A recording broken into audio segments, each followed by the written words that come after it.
Hi guys, this is Mark Wildman of Wildman Athletica here with Will Safford from Effective Strength and Conditioning, BJJ Fanatics, and Order in Progress.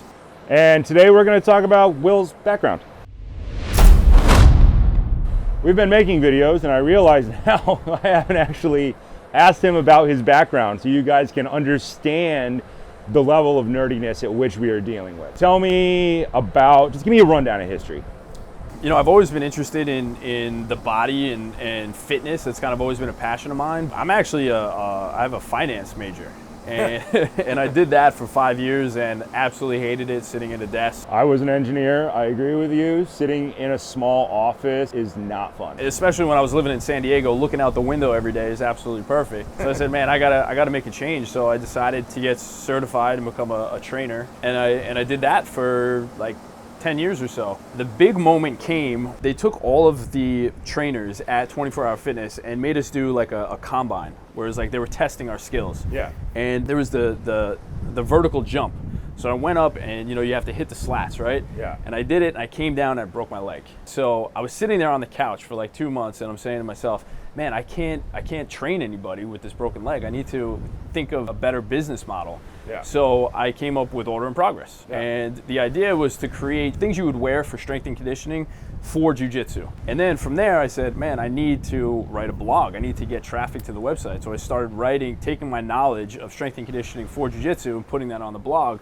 And that led to writing strength and conditioning articles for Jiu-Jitsu Magazine. So this is the level of nerd we're dealing with. The guy's been in the system forever. He's been a trainer, kettlebell trainer, all kinds of stuff. So you were writing for Jiu-Jitsu Magazine and then you worked for what, Flow Grappling? And then I moved over to Flow Grappling and that started doing marketing for them. So this is kind of all my worlds kind of combined, the finance and the business in the beginning with the strength and conditioning and now marketing. And then I left Flow and I started working for BJJ Fanatics. He's got the coolest job in the world. He pretty much gets to travel around the world and hang out with the best BJJ guys. It's not bad. And just ask them what they know. It's like a dream job for a fitness nerd or for a movement nerd because he goes to these different schools and this is what we're talking about. He's talking about like this guy's philosophy and his training strategy and what the end goal is. And then we're combining that with the talk about the rules for different competitions and how every one of these different schools is organizing their thought process to maximize. So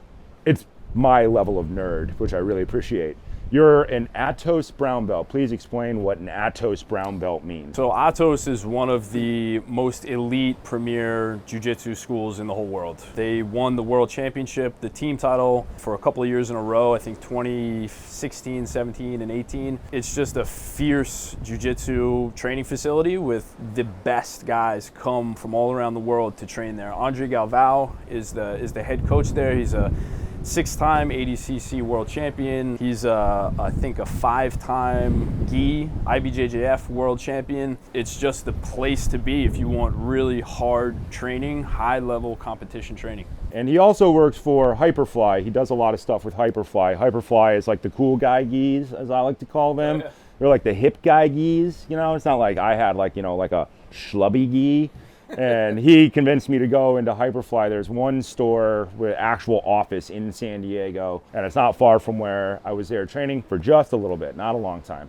Yep. And I went in, I got myself 2 gis, and I'm pretty sure they're gonna last the rest of my life unless, I don't know how I could hurt them. Yeah, if not, we'll get you another one. They're pretty cool. You're now working on this and now you have your podcast, Order in Progress. So there's like just all the levels of nerd of BJJ wrapped up here. Trainer, brown belt, been in the game for a long time, travels the world and talks to the smartest guys on the planet about this topic and then does a podcast about it. And it's pretty awesome. I was really able to blend my passions into a career, and that makes life way more enjoyable than sitting at a desk looking out at the beautiful weather, not being able to go outside. And now I do what I love every single day. So his idea was to come up here to Montauk. I keep wanting to say Nantucket because I'm thinking about Family Guy or something.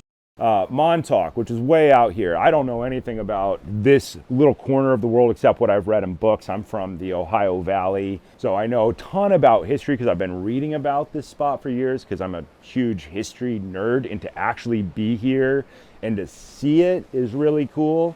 We've been talking about how crazy it would be to actually row across there. What's across there? Is that Connecticut? Connecticut, yep. And to actually row across the Connecticut, I'm going to try and sucker him into that, but I'll probably die. He used to be an actual rower because he's from here, and that's what they do here. They row and they play lacrosse and they beat the crap out of each other.